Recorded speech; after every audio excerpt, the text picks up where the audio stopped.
Folks, how are you? Sure. Excuse me.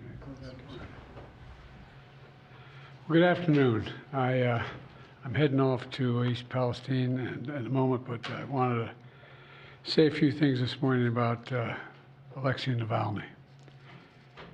You know, like millions of people around the world, I'm literally both not surprised and outraged by the news. Reported death of Alexei Navalny.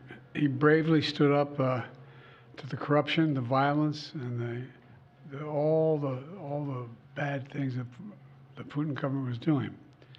In response, Putin had him poisoned, he had him arrested, he had him prosecuted for fabricated crimes, he sentenced him to prison, he was held in isolation. Even all that didn't stop him from calling out Putin's lies. Even in prison, he was a powerful voice for the truth, which is kind of amazing when you think about it. And he could have lived safely in exile after the assassination attempt on him in 2020, which nearly killed him, I might add. But he was traveling outside the country at the time. Instead, he returned to Russia. He returned to Russia, knowing he'd likely be imprisoned or even killed if he continued his work. But he did it anyway, because he believed so deeply in his country, in Russia. Reports of his death, if they're true, and I have no reason to believe they're not, Russian authorities are going to tell their own story. But make no mistake, Putin is responsible for Navalny's death. Putin is responsible. What has happened to Navalny is yet more proof of Putin's brutality. No one should be fooled, not in Russia, not at home, not anywhere in the world. Putin does not only target his citizens of other countries, as we've seen in what's going on in Ukraine right now, he also inflicts terrible crimes on his own people. And as people across Russia and around the world are mourning Navalny today because he was so many things that Putin was not. He was brave, he was principled, he was dedicated to building a Russia where the rule of law existed and where it applied to everybody. Navalny believed in that Russia. He knew it was a cause worth fighting for, and obviously even dying for. This tragedy reminds us of the stakes of this moment. We have to provide the funding so Ukraine can keep defending itself against Putin's vicious onslaughts and war crimes. You know, there was a bipartisan Senate vote that passed overwhelmingly in the United States Senate to fund Ukraine.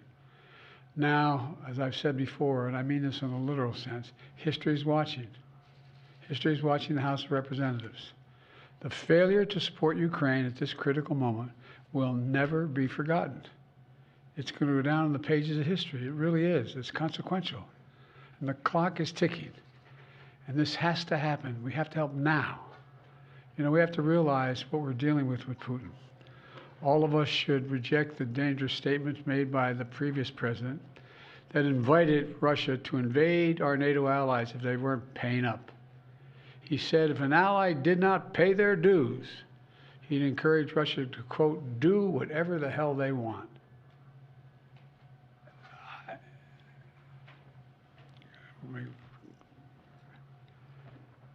I guess I should clear my mind here a little bit and not say what I'm really thinking, but let me be clear. This is an outrageous thing for a president to say. I can't fathom from Truman on, they're rolling over in their graves hearing this. As long as I'm president, America stands by our sacred commitment to our NATO allies, as they have stood by their commitments to us repeatedly. Putin and the whole world should know, if any adversary were to attack us, our NATO allies would back us. And if Putin were to attack a NATO ally, the United States will defend every inch of NATO territory. Now's the time for even greater unity among our NATO allies, to stand up to the threat that Putin's Russia poses. You know, I send my deepest condolences to Alexei's staff and supporters. We're going to continue his work despite this loss, despite all of Putin's desperate attempts to stamp out the opposition, and most of all to his family, especially to his wife, his daughter, and his son, who've already sacrificed so much for their family and a shared dream for a better future for Russia. So I just want to say God bless Alexei Navalny. His courage will not be forgotten, and I'm sure it will not be the only courage we see coming out of Russia in the near term. Thank you. I'll be happy to take a couple questions. Sir, first, was this an assassination? The answer is we don't know exactly what happened, but there is no doubt that the death of Navalny was the consequence of something that Putin and his thugs did. And to be clear, you warned Vladimir Putin when you were in Geneva of devastating consequences if Navalny died in Russian custody. What consequences should he and Russia face? That was 3 years ago. In the meantime, they faced a hell of a lot of consequences. They've lost and/or had wounded over 350,000 Russian soldiers. They've made them in a position where they've been subjected to great sanctions across the board, and we're contemplating what else could be done. But what we were talking about at the time, there were no actions being taken against Russia. And look, all that's transpired since then. Can you say whether you're looking at increasing sanctions on Russia right now? We're looking at a whole number of options. That's all I'll say right now. Is there anything you can do to get ammunition to the Ukrainians without a supplemental from Congress? No, but it's about time they step up, don't you think? Instead of going on a 2-week vacation. 2 weeks. They're walking away. 2 weeks. What are they thinking? My God, this is bizarre. And it's just reinforcing all the concern and almost, I won't say panic, but real concern about the United States being a reliable ally. This is outrageous. Are you more confident now that you'll get the Ukraine aid, given what's happened today?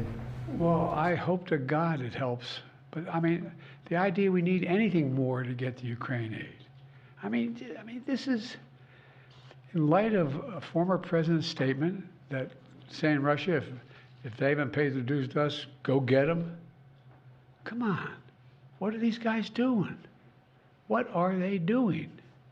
Sir, how concerned are you about the anti-satellite capability that Russia is developing, and what is your administration planning to do in response? First of all, there is no nuclear threat to the people of America or anywhere else in the world with what Russia is doing at the moment, number one. Number two, anything that they're doing or they will do relates to satellites and space and damaging those satellites potentially. Number three, there is no evidence that they have made a decision to go forward with doing anything in space either. So what we found out, there was a capacity to launch a system into space that could theoretically do something that was damaging. Hadn't happened yet, and my hope is it will not. Thank you all. Thank you, Mr. President. I'll take one more. Thank you, Mr. President. Switching gears for a moment, have the Israelis presented a credible evacuation plan for the nearly 1.5 million displaced Palestinians sheltering in Rafah? And what would the consequences be for Israel if they move ahead with a full-scale ground invasion without clear measures to protect civilians there? Well, first of all, I've had extensive conversations with the Prime Minister of Israel over the last several days, almost an hour each. And I've made the case, and I feel very strongly about it, that there has to be a temporary ceasefire to get the prisoners out, to get the hostages out. And that is underway. I'm still hopeful that that can be done. And in the meantime, I don't anticipate, I'm hoping that the Israelis will not make any massive land invasion in the meantime. So it's my expectation that's not going to happen.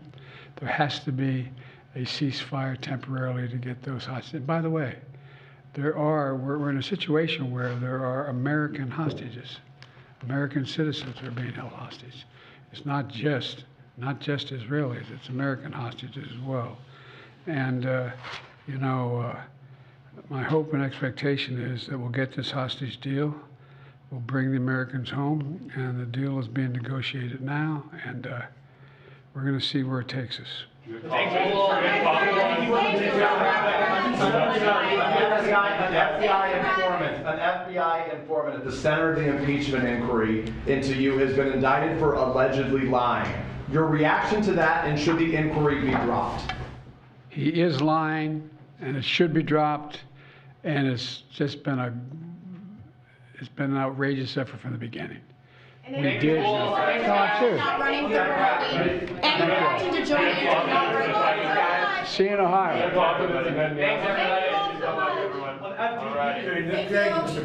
Thanks, Paul.